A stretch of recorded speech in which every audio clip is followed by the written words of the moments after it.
നേപ്പാൾ മിന്നൽ പ്രളയത്തിൽ മരണം 400-നടുത്ത് കണ്ടെത്താനുള്ളത് 1400ഓളം പേരെ കാണാതായതിൽ നിരവധി വിദേശ ടൂറിസ്റ്റുകൾ.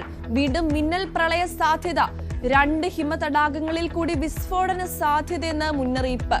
തൃശൂലി, ബോട്ട്, കോശി നദികളിൽ ജലനിരപ്പ് ഉയരുന്നതും ആശങ്ക.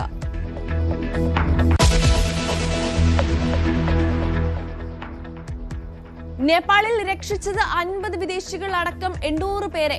കണ്ടെത്താനുള്ളത് 300ഓളം ഇന്ത്യക്കാരെ കൂടാതെ അമേരിക്ക, ഓസ്ട്രേലിയ, യുക്രൈൻ, കാനഡ രാജ്യങ്ങളിൽ നിന്നുള്ളവർക്കായും തെരച്ചിൽ. രക്ഷാപ്രവർത്തനത്തിന് വിദേശത്തു നിന്നുള്ള സംഘങ്ങളും.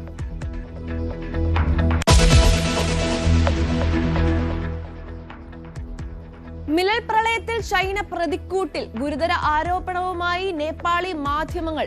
ചൈന നടത്തുന്ന അനധികൃത നിർമ്മാണങ്ങൾ ദുരന്തത്തിന് വഴിവെച്ചു. മുന്നറിയിപ്പുകൾ ചൈന അവഗണിച്ചെന്നും ആക്ഷേപം. ചൈന ഹിമാലയൻ ലോല പരിസ്ഥിതിയിൽ നിർമ്മാണങ്ങൾ തുടർന്നാൽ വൻ ദുരന്ത സാധ്യതയെന്നും താക്കീത്.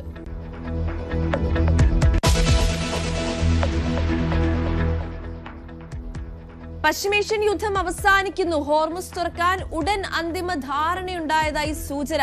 ഒമാനും ഇറാനും തമ്മിൽ കരാറുണ്ടാകും. കടൽ മൈനുകൾ നീക്കുന്നതിനെ കുറിച്ച് ചർച്ചകൾ നടത്തി. സംഘർഷഭരിതമായ മേഖല സമാധാനത്തിലേക്ക്.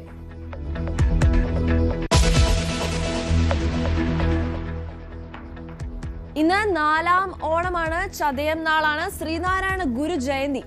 ചെമ്പഴന്തിയിൽ വിവിധ പരിപാടികൾ നടക്കും. മുഖ്യമന്ത്രിയും പ്രതിപക്ഷ നേതാവും പങ്കെടുക്കും. ഓണത്തപ്പന്മാരെ മുറ്റങ്ങളിൽ നിന്ന് മാറ്റുന്നതോടെ ഓണക്കാലത്തിന് ഇന്ന് സമാപനം. തൃശൂരിൽ നാളെ പുലിക്കളി.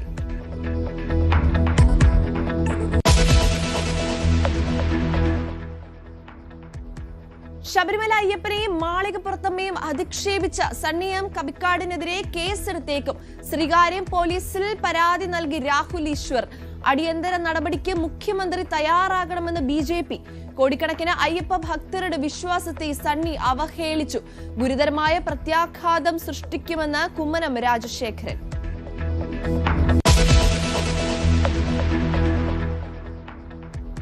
മൂവാറ്റുപുഴയിൽ ഹെലികോപ്റ്റർ ടൂറിസത്തിന് തുടക്കം. മാത്യു കുഴൽനാടൻ ഫ്ളാഗ് ഓഫ് ചെയ്തു. നഗരത്തിന്റെയും പരിസര പ്രദേശങ്ങളുടെയും പ്രകൃതി സൗന്ദര്യം ആസ്വദിക്കാം. പദ്ധതി ഒരുക്കിയത് നഗരസഭ.